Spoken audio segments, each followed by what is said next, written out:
Okay, so I think a lot of times people talk about personality types a hell of a lot, right? They're talking about all the ways that we're different. But do you know your money personality? No, I'm pretty sure you about to tell me. With pleasure. Let's talk about it. Let's talk about it.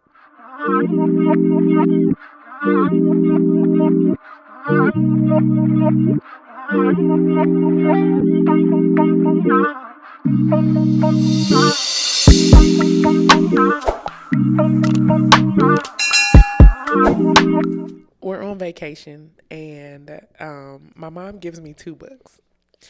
And my parents are marriage counselors, and so of course they got a whole bunch of stuff about relationships and whatever.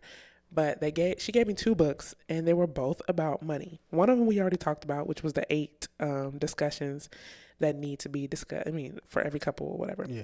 But this one blew me away. The 5 money personalities, because I literally feel like people talk about, what's your love language? What's your Yeah. attachment style? We talked about how we love in season 1, but have we talked about money personalities? I didn't even know that existed.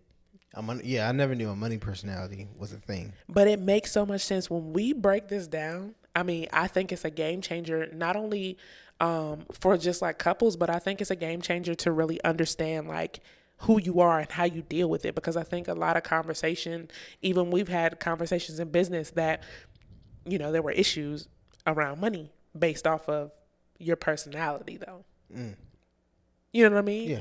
Like if you had to answer this, to just pose a question to start this episode, how do we differ? Because when I break down the money personalities, I want to know from your perspective, what is different about us financially, like how we deal with money?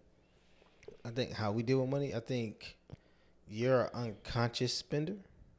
Unconscious, okay. Meaning like you won't think twice. And for me, I'll think 3, 4, 5, and even 8 times before I make a decision around spending some money. Okay.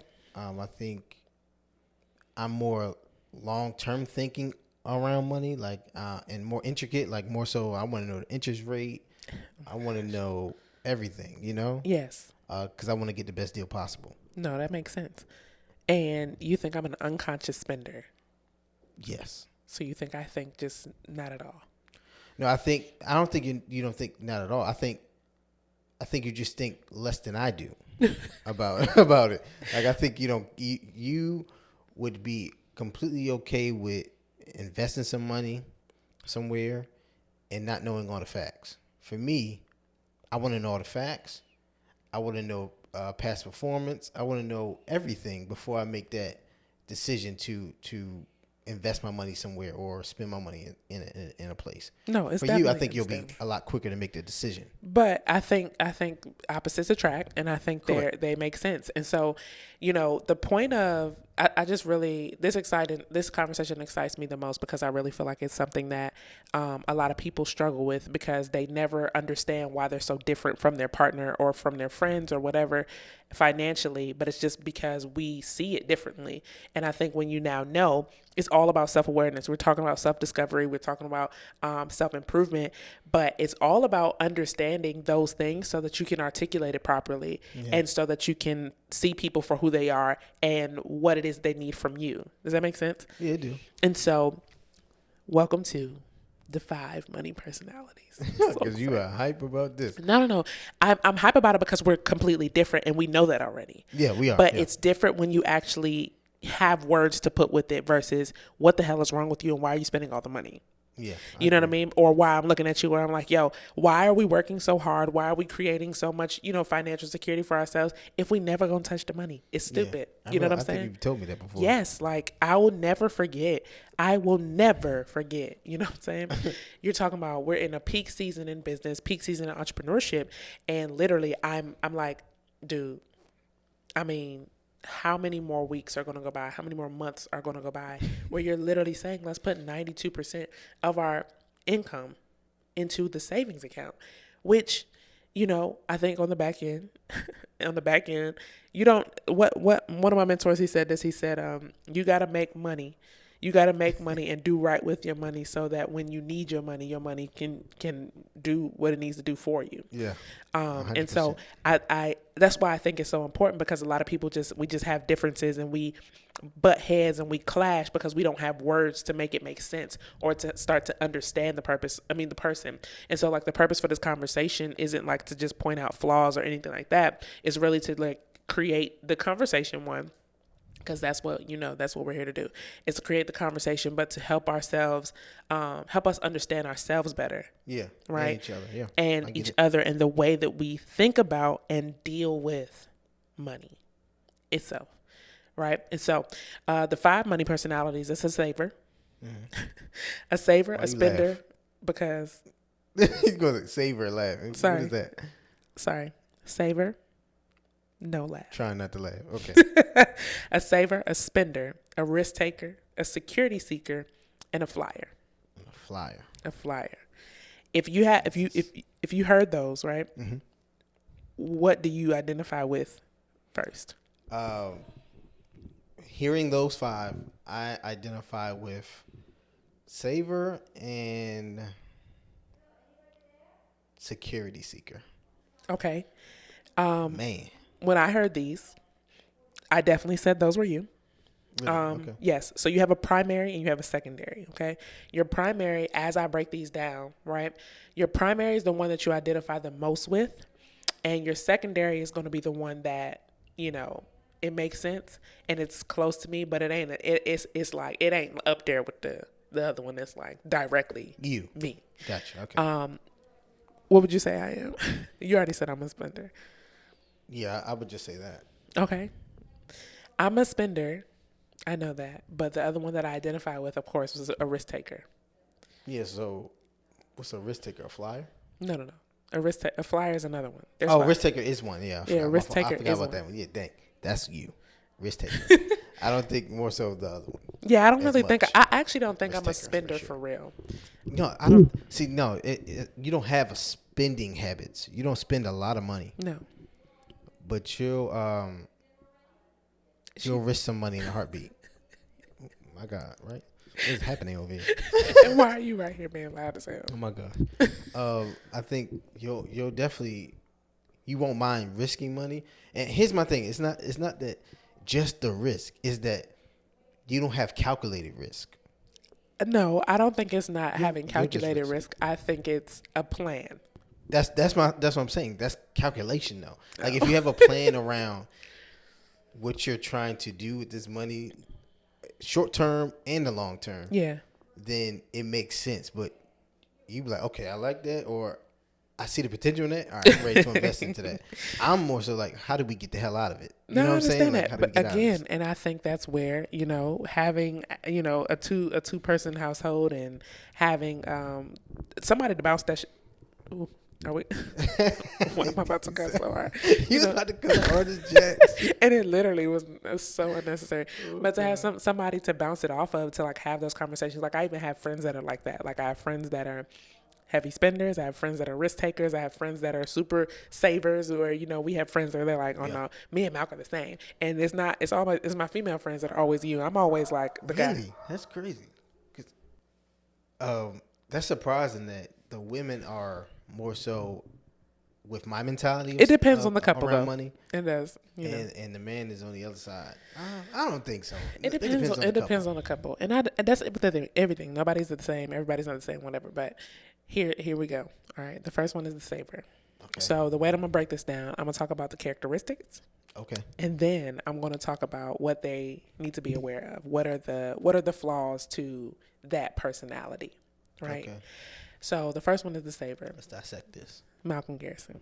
The first one is a Malcolm Garrison. And if you feel like you are him, this is you. This is whoever this is applies. Yes. Okay, bet.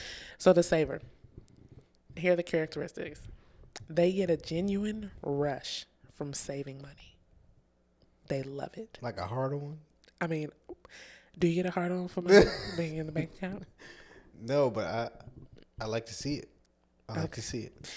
They're organized, they're responsible, and they are very trustworthy with the finances. I'm extremely responsible. You are, and you are trustworthy. Basically, I will like steal you're it not down. gonna, they're not gonna risk, they're not gonna go to the poker table and put the house up. Heck no. Never. They rarely spend impulsively. Never. Definitely never. I mean, I'm sorry, I'm not supposed to be. I'm gonna let you. Yeah, I'll react to these because this is me. 100%. I'll never risk the boat. And they avoid credit card debt. All right, so here's my thing about credit card debt. Okay. I would love to avoid credit card debt, and I agree. I don't like credit card debt, but I do. The other side of me, understanding business and understanding how to grow business and funding and stuff like that. I understand that sometimes it can be necessary to create more income. 70% of Americans don't have $1,000 in their bank account. And it's not because they're financially illiterate or that they don't want to learn. It's because no one has given them room to learn. But that's about to change, and I'm going to tell you why. I created a platform called Better Finance Academy, a financial literacy program designed to put you in front of your finances, present and future. We're going to show you how to protect your entire financial house, whether it's understanding your money personality or showing you how we created 5 different income streams within 1 year. Better Finance Academy isn't just talk. It's where talk actually meets action. Whether you've been in business for years or you're a millennial looking to create a better financial foundation for yourself, Better Finance Academy is for you. Now, what I want you to do is I want you to join the waitlist at betterfinancewaitlist.com so you can be the first one to know when the program actually goes live. That's betterfinancewaitlist.com, where coaching finally meets your financial goal. Now, let's get back to the episode. So the whole goal is always for me to create more income in order to save more, in order to have my security. So any way I can do that, I'll do. But what I do think about when it comes to credit card debt is how much am I going to be paying in interest? And I break that down. And as long as I can stay at a certain level of interest that I'm comfortable with, I'm comfortable with taking on the debt. Is that what you feel like the worst part about credit cards? Like, because our parents, like, you think about college and, the biggest thing that everybody says, don't go take out no credit cards and all that stuff like that. Do you feel like it was because people aren't properly educated on credit or how to utilize debt properly that we create these stigmas around it, to where the simple thing being what you just said is like, okay, what's the interest rate? Not just even on credit, but you're talking about cars, APRs, is it APR, ABY? APR, I think, whatever the interest is on your car. What is the interest on your credit cards? But I feel like there's never been the proper conversations around it, and that's why a lot of people don't understand how to either utilize the debt properly. Because even with credit cards, I mean, you get so many freaking rewards.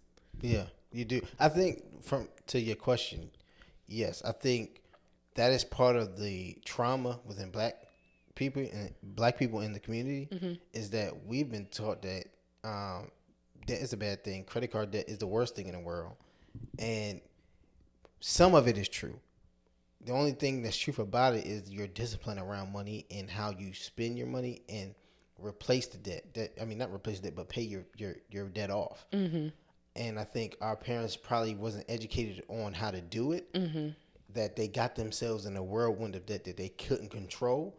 And now all of a sudden, I'm going to teach my child, no, you don't want no credit card. You don't want no charge card. You don't want none of this, because all of this is going to put you in more and more debt. And we already deal with that as millennials anyway. Yeah. High extreme amount of debt because of student loans and stuff like that. Mm-hmm. So I get it.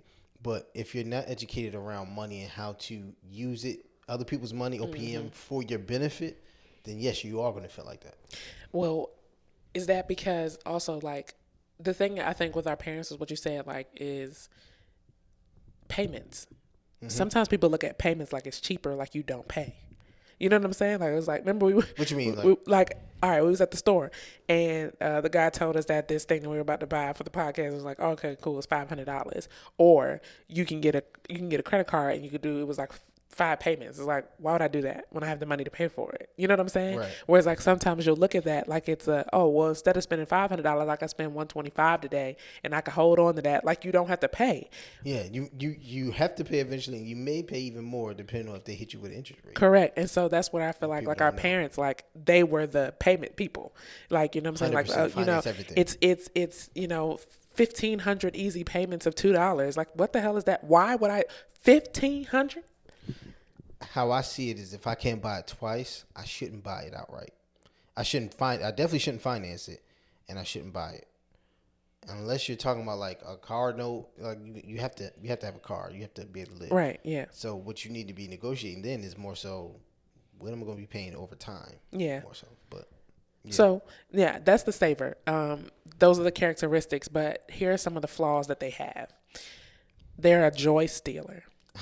Hear me when I say how so? Please talk to me about this. A joy stealer. How Absolutely how an effing joy stealer. Because you literally just suck the fun out of everything. Because now we have to calculate the risk. It's really horrible. When I talk about my personality type, it'll make sense. But it's like you think about those moments where it's like, okay, just what I was talking about. We're making this money, right? I think this week in particular, can I say figures? What you mean figures? Can I give a real life example? Yeah, I guess, yeah. Okay, so this Real was talk, one of our business, our biggest weeks in business, right? Okay. I think we made like $23,000. Okay. For the week. And I'm like, let's go to the mall. And you are looking at me saying, I think we saved, y'all. I kid you not. We probably saved 18 grand, 18, maybe 19,000 of that. It. And I'm just like 22,995 is what I should say. But I think it was like rent week or something like that. So I'm just like, bruh, like, are you literally telling me that we're going to spend this money on our bills and now nothing? Like, why are we doing this? That's what I mean by a fun sucker. And it's not to say like I'm trying to go spend $20,000 in a mall. I'm not trying to do that. Yeah, I agree. And I think that goes back to like even when we talked about like identity, the episode on that, where it's like that's also one of the things where it's like I'm not even gonna give myself nothing to celebrate. Like that was the biggest week I've ever had as a business owner. And ever in life, actually, not even just as a business owner. Yeah. That was like one of the that's a pivotal milestone that we're not celebrating because there's a fun sucker in the house. All right, so you want to know the mindset behind that? No. I get you can tell the mindset. I get the mindset. I know that, but for the sake of the episode, yes. So the mindset behind that is if I save that amount of money, I'm thinking about what I'm paying in taxes on that money, and I'm thinking about how long can that money last me if this doesn't happen? So what a saver is thinking is more so about nothing lasts forever. This is where you talk about the fun sucker and pessimistic mentality that the saver has. They have to have the pessimistic standpoint or point of view when it comes to saving money, because if you don't, you will overspend because you'll think this money is going to come forever. Nothing lasts forever. Especially money like that, it can last forever. Don't get me wrong, generational wealth and stuff like that. But what I'm saying is, it's the mentality that you treat it with. Mm-hmm. If I treat this money, this first good week I have, like I'm always going to have a good week like that, I'm already starting myself with bad habits.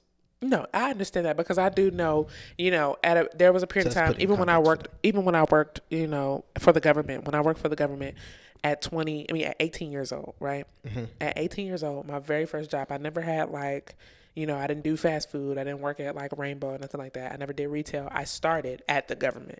So my very first job, my biweekly check was literally like $1,700. $1,400 or something like that. Mm-hmm. I think my very first job, $1,400. I don't have any bills. Okay. And that might have contributed to the spender habits that I have, is that I didn't have any bills when I first started making money. I wasn't making $600 a week, you know what I'm saying, or every other week. Mm-hmm. I'm making $1,400 and I don't have any expenses, you know what I'm saying?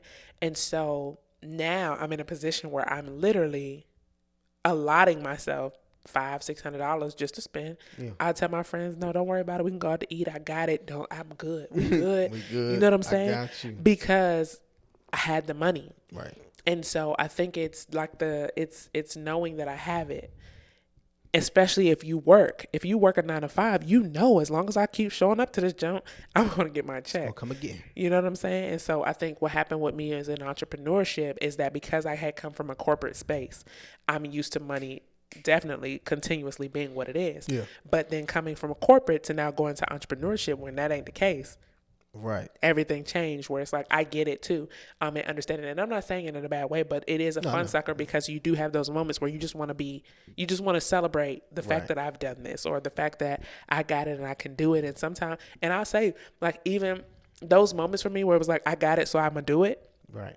Once I did it, I have no desire to do it anymore. Like it's not like it becomes a habit. And I think what happens is when people start making money, especially as entrepreneurs, their first thing is to spend it. Yes, that is because you you're not taught about money, and then when you make the most money you've ever made, you're just not taught what to do with it, how to manage it, or anything like that. And it's thank God sometimes you have somebody in your corner that can that has maybe a different personality than you. Yeah. That can kind of help you learn some things to do, or maybe even just kind of give you some discipline. You know. Yes. So a joy stealer, the second one is that they're overly focused on financial goals. So they won't enjoy life. And that's what that was. That's so true. Like you won't enjoy life because I'm so focused on the future. Wake up every day like, how am I gonna make $1 million? But not even just that, because we're talking about saving. We're not even talking about earning. You're talking about putting it away. And so you won't enjoy life because I got my rainy day fund and it might rain. Right. You always think about it might rain. Oh It might rain. gosh. It might rain. And they're cheap. Extremely cheap. Badge of honor. Badge of honor. Okay, so it says savers can be great partners because this is why they're great. All right. Okay. Give me my flowers. Let me give you your flowers. Oh, can you push that button right there? Which one? We need to clap. Yellow. Here's why savers can be great partners, because they are careful about spending and usually spend wisely. However, the challenge is for them to see money as a means to an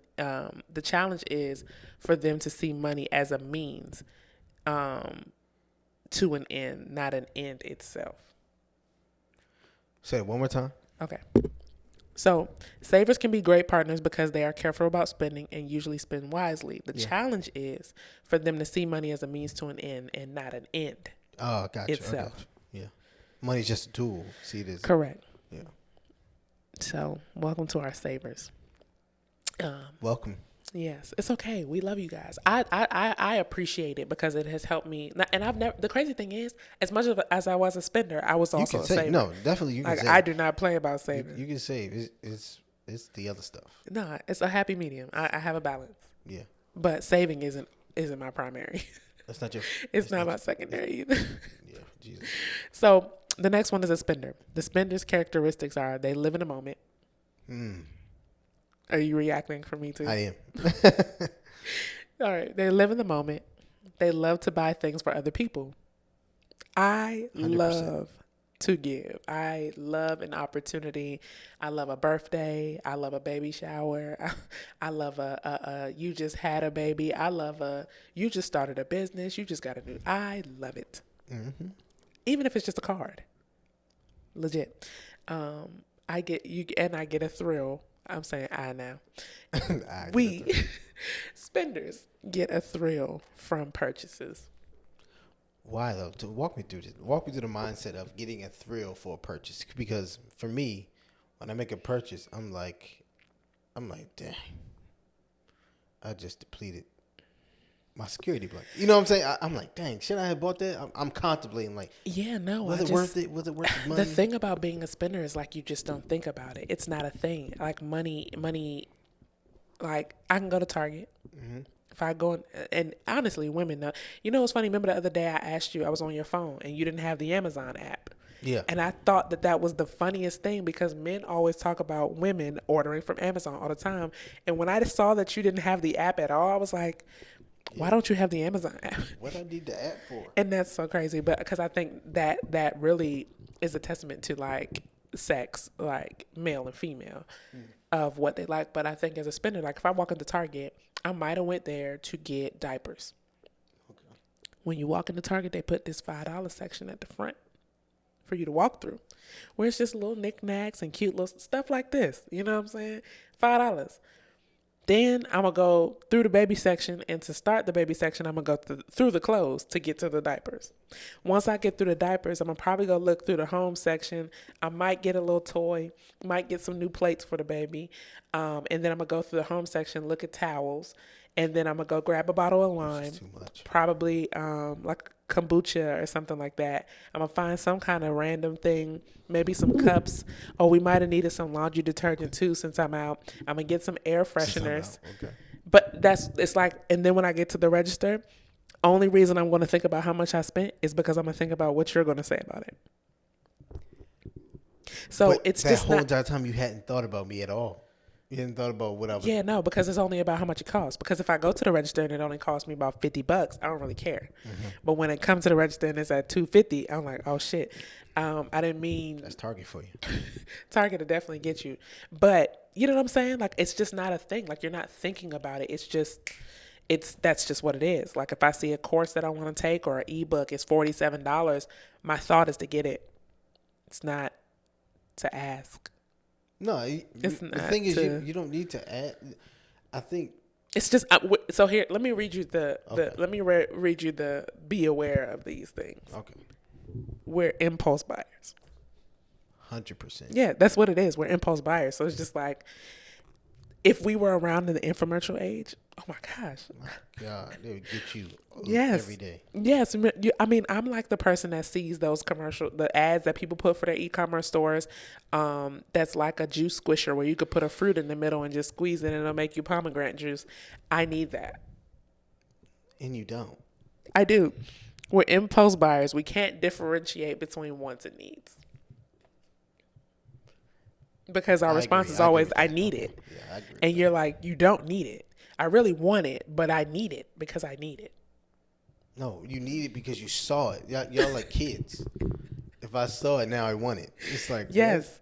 It says we're non-communicative. So it can come off as being sneaky or secretive. Wow, wow. Excuse me? I said, oh, wow. No, I heard you, but you said it in a way like you had more to say. No, I said it away like, oh, this is news to. I said it like this is news to me. Okay. Yeah. They are often filled with regret. How so? Because if I need the money for something else, or like if I'm tapping into another budget or something, stuff like that, where it's like, okay, well, maybe this was rent money, or maybe we're close to rent week. It might not be rent money. I would never do that. But maybe we're close to rent week. Maybe we're close to, whatever. And it's like, did I go to Target before I went to the grocery store?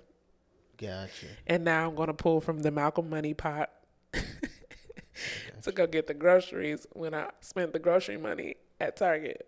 Oh, gotcha. Does that make sense? It's like, so now it's like you kind of got to finesse and finagle how to rationalize.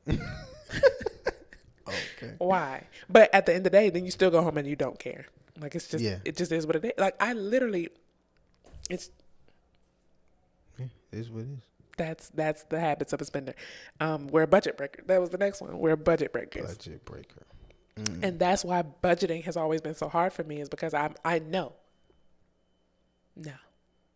You can't stay within it. It depends. I will stay within it based off of my goals, because when I was ready to move to Atlanta, Yeah. If you have a goal. there was no breaking my savings habits. Like, this is how much I need for transportation. This is how much I need for my 1.5 bills I had to pay. Mm-hmm. This, and then like, if I think I was making like 16 something every check. Yeah. 12 of it went to my savings every other week. Okay. But that's because you had a goal, though. I had a goal. So when we're talking home ownership, when we're talking, even now when we're financial planning right now, and I think that's the other part. That's the part about growing up. We've been together for almost 10 years, but we're just now having conversations where we're consistently doing financial planning. Yeah. You know what I mean? I agree. To where now we can have the conversation, like, what are the family goals for us to focus on, so that now I know, okay, here's my little allotment, or I need to go get my own money. Yeah. That's always the answer. All right. So it says a spender can be a great partner because what was funny in this book is what they say. A spender can be a great partner because she. What? Savers can be great partners because he. It said he. I think I wrote that. That's down. right. There you go. I knew it. So, because she will never let finances get in the way of truly living life to its fullest. Wow. The challenge for the spender is to respect the money expectations of her spouse, particularly if that person is a saver. Wow. So wait a minute. Run that back one more time. A spender can be a great partner because she will never let finances get in the way of truly living life to its fullest. The challenge for the spender is to respect the money expectations of her spouse, particularly if that person is a saver. So you expect me to want to spend like you? Or? No, no, no. The challenge for me Oh, okay, got it. Okay. is to respect the money expectations of Of the other person, of other person, yeah. especially because he's a saver. Elaborate. Why you think that is? Oh, because it's what I just said. Like, if I spent $1,000 today, would you be questioning me? Yes, Why? because of the amount. Why?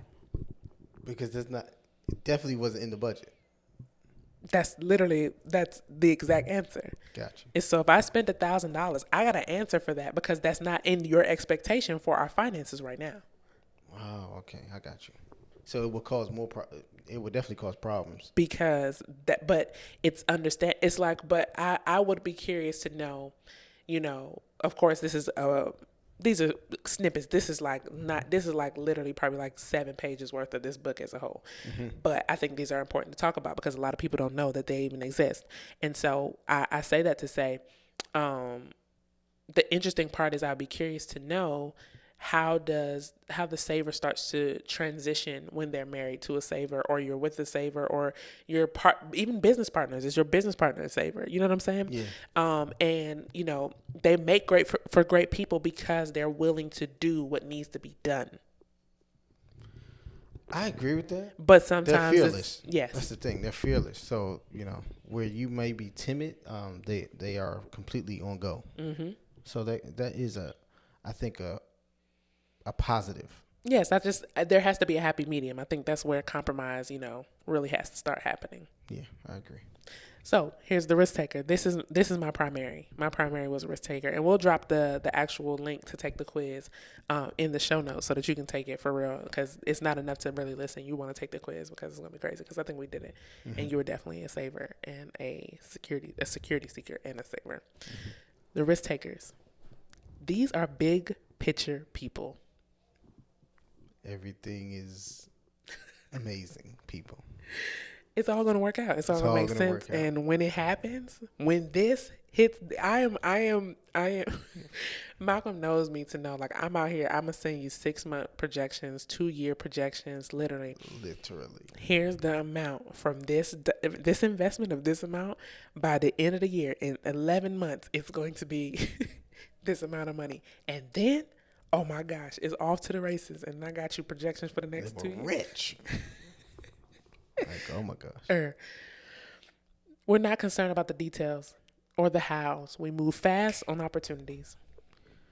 So walk me through the mindset of, I guess, a risk taker. Like, do you not care for the long term effects, or do you not care? I don't think that it's a not care.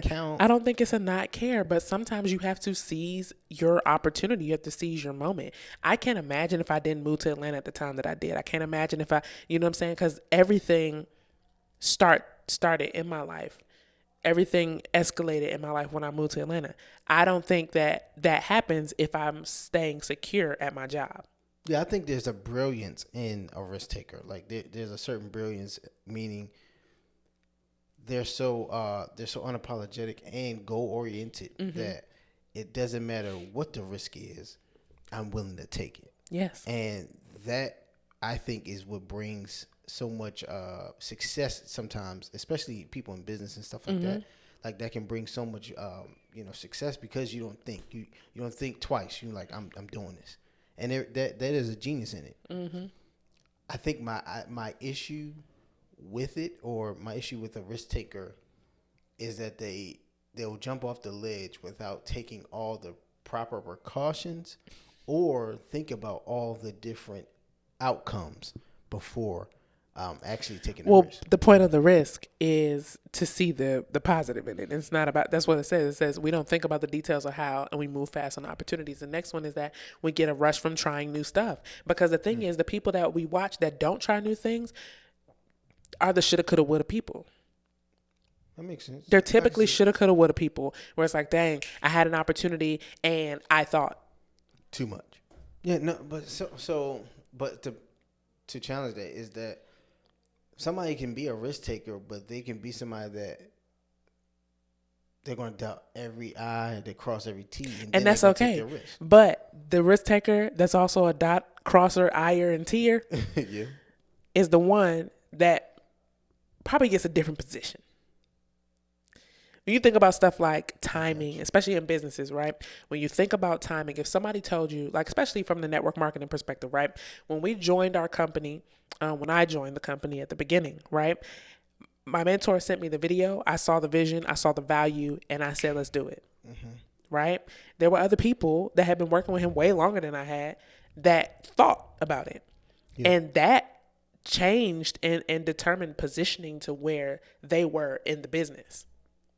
You know what I'm saying? Yeah. Who he worked with first, or a whole lot of stuff, and that doesn't change. Like just because you're first doesn't mean that you don't have to work or anything like that. But it's moments like that where you just seize the opportunity that was had at the moment. Absolutely. You know what I'm saying? And so we get a high from like literally just new stuff, ideas, and vision. Especially we're visionaries. That's what it is. We're visionaries. We see the big picture. Mm-hmm. We see what it could become if I take action. Not like we don't think about what happens if. I think the difference between security seekers, savers, and these risk takers is that you're going to think about what happens if it doesn't work. I'm never going to consider it. Yeah. It has to work, or it has to work. That's just what it is. I got you. That's why risk takers take risks, is because it's not about it. It doesn't not work in my head. So in a relationship though, how does that land with somebody that is the opposite of you? We'll talk about it. Okay.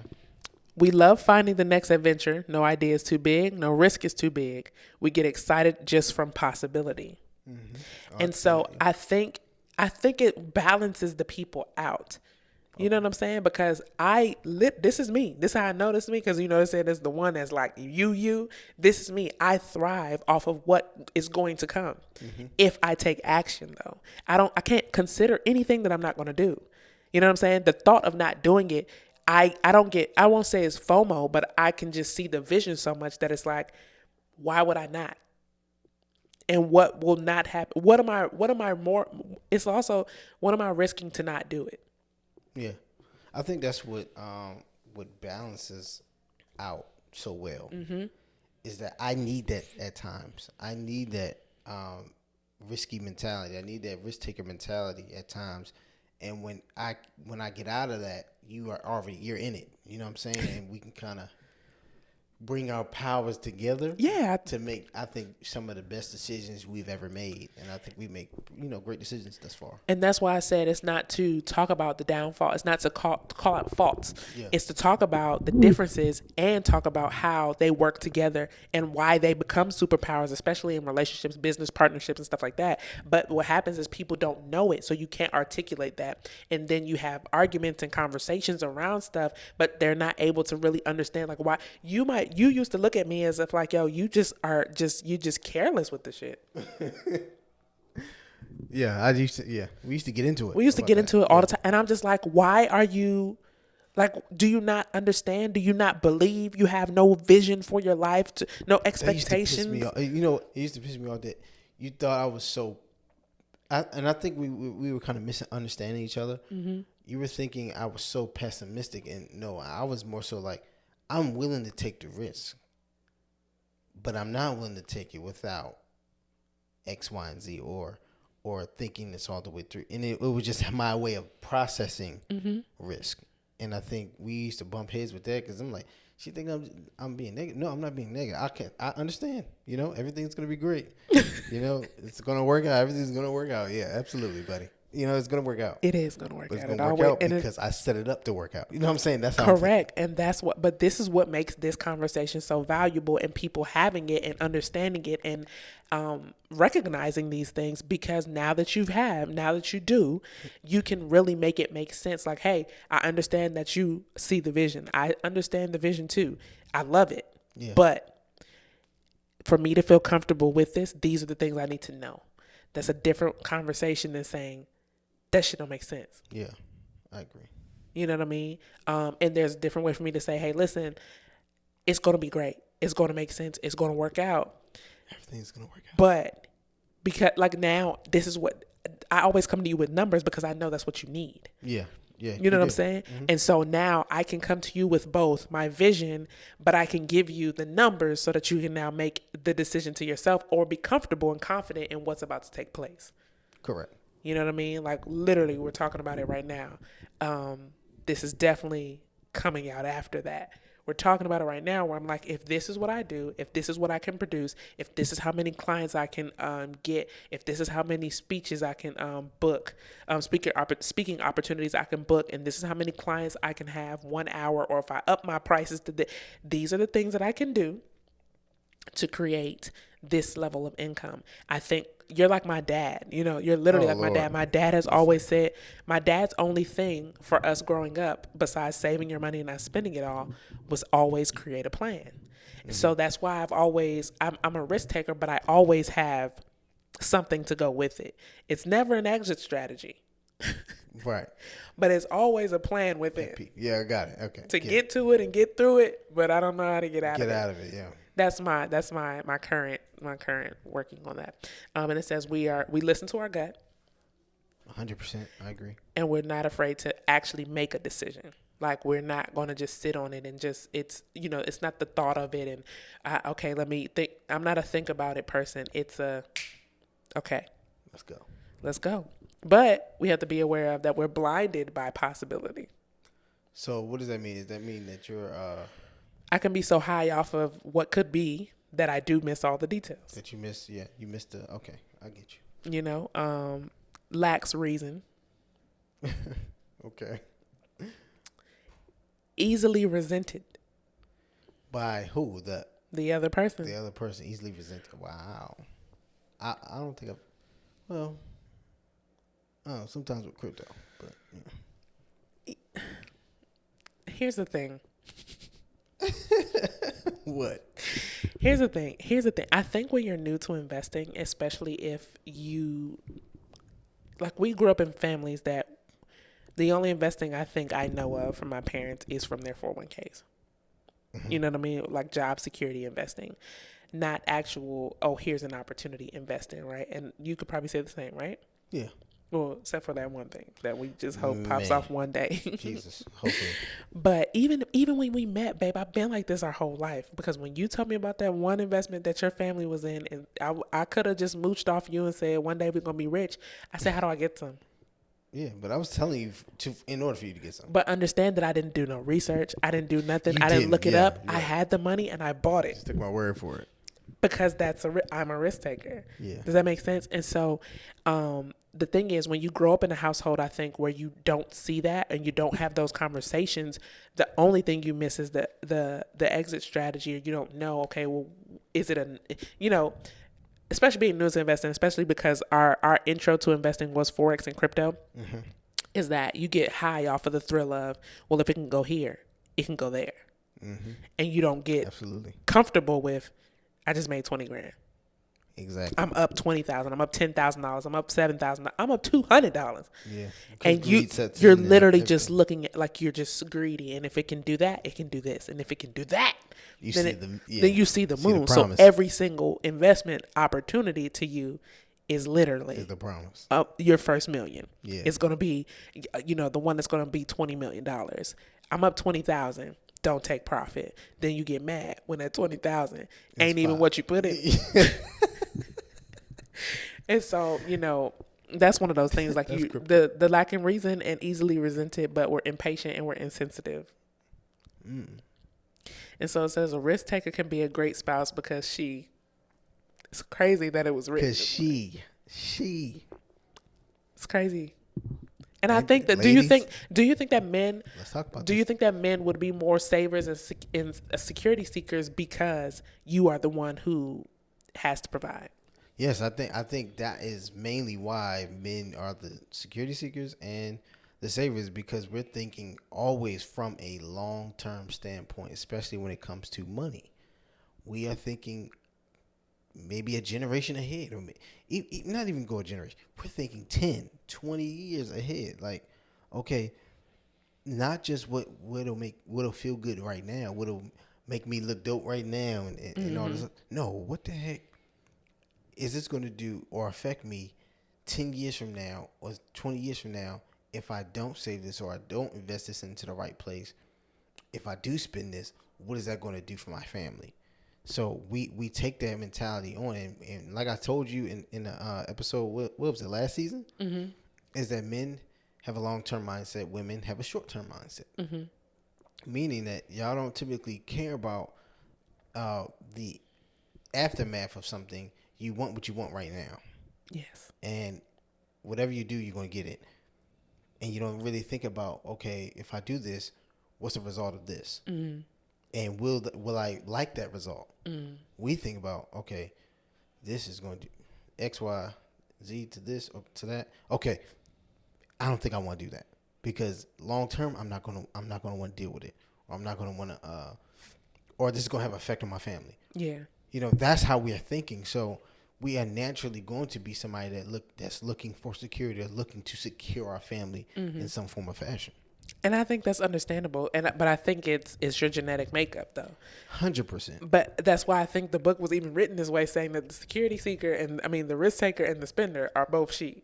It's definitely stereotyping. It is, but because it's not 100% true, but it's probably mostly true. it's definitely mostly true. If I had to like pan the room of all the friends I have that are women, yeah, and their significant others, it's definitely true. It would show up the same way, yeah, for sure. But it says the risk taker can be a great spouse because she's always thinking about the future. It's just a different version of it. Security seekers and risk takers, to me, are both future minded. Yeah, I think that's one of the reasons why we actually work. It's just a different version of the future. Correct. I 100% agree. But the challenge is to keep her spouse involved in the risk taking decisions and being willing to say no. Mm. Are you all willing to say no? I struggle with that. You struggle with saying no? I struggle with no when I'm passionate about something. Gotcha. And I know that gets on your nerves because you feel like I'm passionate about everything. Everything that costs money. Everything that costs money. I just believe that this is going to happen. Yes, I do. Yeah. Awesome. So let's talk about Malcolm again. It's not in this season. Because he's just been, just trying me a little bit. Here's the security seeker. Security seekers like to know the future is settled and safe. 100%. They are all about planning, consistency, and clear expectations. So their characteristics include being an investigator. Oh, I'll investigate in a minute. Definitely. Where's the money? Where is it? We got to find it. They're trustworthy because they will rarely put their future on the line for anything. Trustworthy when it comes to money. Spending money? Or just period, like all of it. We're not... I guess what they're saying is we're not gamblers. Yes, literally 100%. None of these. You're not going to the strip club. Heck no. What? And throwing ones? I'm trying to pick them up. I took Malcolm to the strip club for his birthday and gave him money to throw at these hoes. Sorry. Yeah, oh my God. Sorry. I took Malcolm to the strip club. Took him to the strip club for his birthday when we first moved to Atlanta, and I gave him money to throw at the strip club. Do y'all know this man put my money in his pocket? He stole my money. They're willing to sacrifice. They would rather do without today than to do without tomorrow. Yeah. 100%. I think I'm not worried about material things right now. I'm not worried about having it right now. I'm worried about having it in the future, and I'm worried about quality of life. Yeah. That's real. About quality of life. Prepared for anything, and they are never caught without a plan. You ain't gonna catch me lacking. Ever. You ain't never gonna catch me lacking. I've always got a plan. I done thought probably 3 plans over. If this don't work out, that one. If this don't work, that one. I done thought it all through. So here are some of the flaws, though. They're overly negative. Okay. That's what he said that he's not. He is. It's just that's how it goes. It's relative. It's whatever you wanna. It is. It's perspective. It is perspective, but it's just a negative one. Analysis paralysis. Yeah, I can see that. You talk about it all the time, like. Yeah, 100%. And it stifles their creativity.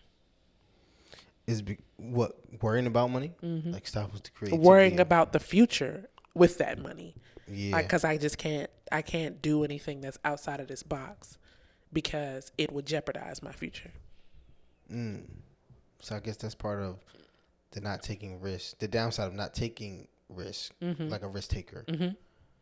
I got you. And so it says they can be a great spouse because his careful planning and steady approach to money can help couples avoid disaster. Say that one more time. A security seeker can be a great spouse because his careful planning and steady approach to money can help couples avoid disaster. Pitfalls. The challenge for the security seeker is to resist making decisions out of fear and to know how much financial security is enough. I don't think I know what's enough. I think I struggle with that. Like, what is enough? When is it good enough to you can take a little risk. You can live a little bit. Like what you were saying with that, our biggest week in business at that time. Yeah. We don't know, because we're always fearful of maybe we feel like it's the inevitable, or maybe we feel like it's the uncertainty. Mm-hmm. And I think that's what it is. It's the uncertainty of I don't know. And that is where the fear comes in, though. That's why it says, "Are you making a decision?" And I remember I asked you that one time recently, where I was like, "Is this a response, a fear response, or is this really this is what we need to do, or this is what it needs to be, or is this a response? It's like fight or flight. You know what I mean? Is this a fear response? You know what I mean? Yeah. And that's what it's saying that the biggest issue with risk takers is that they literally can't really decipher between how much is enough so bad that now I don't know if I'm making these decisions based off of what I'm afraid of could happen, and if I'm not in the position to. It's like all of that. It's like all of that. No, I see. I get it. I think you can in a relationship at least.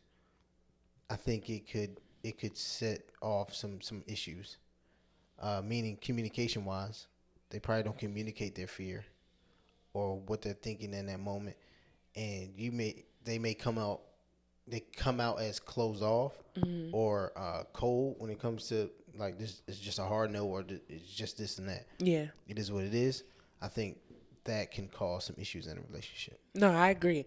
But this is where I feel like, again, I'm going to keep going back to this point that the problem is I don't think the problem financially for people is the money. Like that's a part of it, but I think the bigger issue is always the lack of the lack of communication, and then the willingness to communicate about it.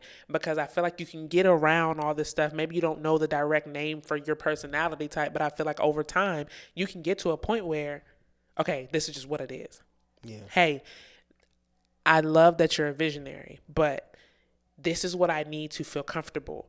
So how do we get to a six-figure saving account?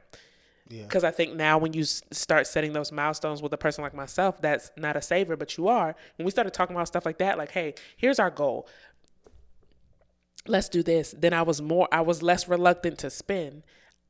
It was calculated business risk, but I was more focused on a six-figure savings account. Yeah. You know? And so the last one is a flyer, right? Flyers don't think about money. They don't think about the component of that as a decision at all. They're not anxious about it. They're not consumed by it. They have absolutely no emotional response to money. These are people that are just content with life. Content. So so they don't spend money? They don't. Well, most of the time they don't have it to do anything. Oh, they don't here to make money. It's like these both. People are like not really motivated at all by money. But exactly, not by money. They're motivated, just not by money. Just not by money. You know what I'm saying? Like, so they're big on just relationships and networking. They're happy to let somebody else take care of their finances. Wow. These are probably, when you think about like how long I stayed at home. Like, I'm cool with you paying all my. I was 100% fine. I wish I could go back, do it again. That's crazy. And they're not motivated by money, like you said. However, they're very reactionary because now I have to figure something out. If I have to pay a bill, I have to figure something out. So if you got friends like this, or if you got a spouse like this, you know how to communicate with them when it comes to money, or you can kind of understand why they have the money habits or lack thereof because of these personalities. So it says they lack skills to solve money problems. Wow. They're disorganized, and it says they're unresponsible. And when I read that, I'm like, you mean irresponsible? Yeah, I was going to say. It says unresponsible. It says explain this. irresponsibility suggests a deliberate lack of maturity. Flyers aren't trying to be lazy or inattentive. They genuinely don't think about money. So that's why they're unresponsive. Unresponsible. Got you. It's because it's not. Wow. It's not that I don't. It's not. I'm not doing it. I don't have a lack of maturity. I just don't think about it. And so it says they make great spouses because they're fairly easygoing about money problems. So if you're married to a spender or a risk taker, and now we got to figure something out, yeah, I see it. They're a lot more easygoing to be. It's okay. So they don't really fight. Yeah, this is not really a fight. Think about it. If I told you I lost our house in a bet, my God, you know what I'm saying? The flyer's not that person. Lord. And so, yeah, it says, but they aren't going to be controlling or uptight about the finances. The challenge is to stay involved and invested in what the family's financial picture actually is. Okay. So based on knowing these personalities, what would you say is, like, I guess, a lesson or life lesson? Or here's the thing. I think the basis of the premise of like what we talk about is about communicating. It's talking about it. And I think I think what people need, especially millennials and in this season of time that just we're in, I think we lack the words. I think we lack the questions. I think we lack what is the thing that I need to ask my partner or my friends or my business partner? What is the thing that I need to ask so I can actually get an understanding of what's happening here? Maybe it's financially, maybe it's within our partnership, whatever. I think the biggest thing is that people don't know how to have these conversations because they can't mostly put it into words. And so my life lesson is to create opportunities for you to have these conversations, right? Start doing more in regards to learning about different things and the differences within you so that you can effectively communicate it to the people around you. Because when you're now able to say it properly or say the right things or articulate effectively what I'm trying to tell you, I feel like you eliminate a lot more of the discrepancies. You eliminate the discussions, the arguments, or people just thinking you flat out different if you know how to fully, effectively articulate my differences to you. Yeah. I think understanding these 5 personalities and understanding your personality will help somebody, one, navigate their life more effectively, but also navigate your finances in a more efficient way to get some of the goals that you have accomplished a lot sooner. People that's in business, understand your money personality, I believe, helps you be that much more successful. And especially accomplishing some of the goals that you may have for your family. This stuff is necessary, especially if you have a spouse. If you don't have a spouse yet, understanding your personality, your money personality, before you even get to a relationship with somebody. Yeah. How valuable that is, the discussion that you can have, the value that you can bring to that person, and help them understanding their own thing. Now eliminates a lot of problems that may come up, because they will. But also allows you all to mature and grow and learn from each other's different personalities and bring them all together, because there were positives and negatives with all of them. But all of them allow you to bring a holistic approach to your finances and into how you see money. because we already know that's like one of the number one things when it comes to divorce. Yeah. Is money. So how can I avoid that? How can I get that out the way? Part of that self healing and understanding, and we talked about identity, understanding yourself. All that has to do with it, and so I appreciate it. I appreciate the knowledge. This was an awesome, insightful episode, I think. Yeah, I was enlightened, and I was excited to talk about it because I think you guys are going to have a great conversations with your partners, your friends, really just kind of just discovering each other so that we can, be the best that we can be as a collective. Like he said, the differences become superpowers when they work as a collective. Right. So that's it, guys. Welcome to another episode of the So Let's Talk About It podcast. I hope you guys enjoyed it. I'm one of your co-hosts, Brittany Garrison. I'm Malcolm Garrison. And you can follow me at Brittany Donnell. And you can follow me at Malcolm_2_Garrison. And you can follow the show page at So Let's Talk About It podcast. Don't forget to like, share, subscribe. We want to hear your comments. We want to hear what your money personality is. We will make sure we drop that quiz and drop it in the comments too when you find out your personality. Drop it in the comments and on YouTube. Oh, and if you're listening on Apple Podcasts, don't forget to rate and review. We love you guys, and we'll see you guys. All right, y'all.